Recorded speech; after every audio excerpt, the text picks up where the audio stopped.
Hey, Gutfox here. Today I got a review of Walter Payton's Harvest card, 95 overall halfback. I got his break tackle up to 99, his truck up to 91 with the power run chem. I got Ricky Williams there. The main competition and the reason you shouldn't get any halfback in MUT because you get up to level 60. You got Ricky Williams at a 94. Is Walter Payton that much better than Ricky Williams? I'll spoil the whole review. No.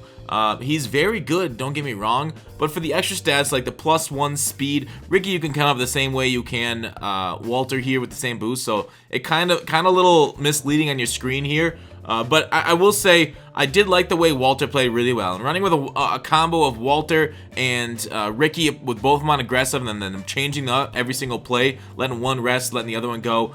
Very effective combo. So like Walter isn't exactly useless. Like there is plenty of use on your squad if you can afford him. He is great for a God squad, as you see Franco Harris completely whiffed that block to stop that touchdown. Not salty at all. Hashtag all salt. But I will say I liked Walter. I might not have used him not trucking enough since I boosted up his trucking. I'm so used to, spinning and more like I would say speedy backs. So you see me spin a lot. That's just through pure habit because of how powerful the move is. The problem is when you overuse it and use it in situations like that where I could have maybe tried to plow forward for another 2 yards, whereas like if I spun there I try to like get the animation on the user or just spin around and completely mess them out. A lot of users are catching on, so like if you're playing I don't know, like guys low on the ladder, the spin's still super ridiculously powerful, but guys near the top have kind of caught on, like that guy right there, the guy I'm playing right there. You hold left trigger, you kind of strafe a little bit, and then you can kind of solve the whole spin issue. Some guys you'll still catch if you can catch him before they can click on, with the spin being absolutely dominant. There's inside zone again.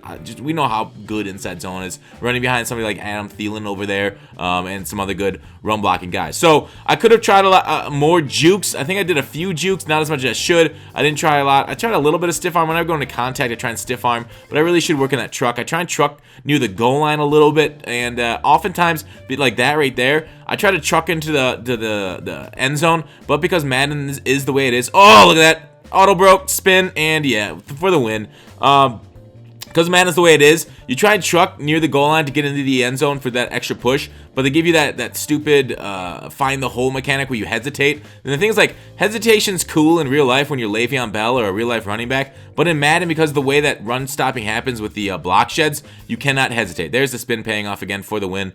So you cannot hesitate because sheds just happen and then you get messed up. Ooh, all right, fall forward. So did Walter Payton fall forward? No, I wouldn't say he's the best fall forward back. That still belongs to Eddie George. That guy just absolutely plowed forward for a couple yards every time, but Eddie couldn't spin. Walter can do it all. Like I will agree, not the greatest trucking back. When I did actually was able to put in that trucking, like not even that truckingness. See that right there? Got the glitch. The rules don't even apply to Walter, so once he goes down, he can get right back up. But that's just a solid little glitch.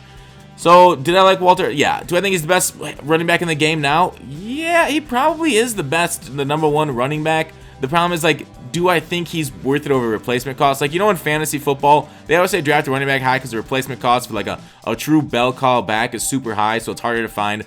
I would say that's not the case in MUT. We have a lot of running backs. I think a lot of guys can do a job very similar to what Walter can for a lot cheaper. The problem is being so expensive really does kind of put a sour taste in your mouth. You're like, well, I could spend, what, $800K on this position here, this running back, or I can move it to, say, get myself a Megatron or get myself another position because I already have an absolute top-end running back given to me free by the developers, which I don't love because it locks us down to the position, but it is kind of nice to not have to pay for that one position all year for people with, say, a budget squad or more money spent. So he will run through guys. He will get auto broken tackles. Seeing as his break tackles 99, he should be getting those auto broken tackles quite a bit. Obviously, I'd love the trucking a little bit higher or the elusiveness, one of those two. So plenty of room for improvement over this card. Obviously, like a bow would be a lot better. So I'm gonna get more like broken tackles from the elusiveness, break tackle, and the speed in the open field. Not the top end of the spectrum, so he can get caught.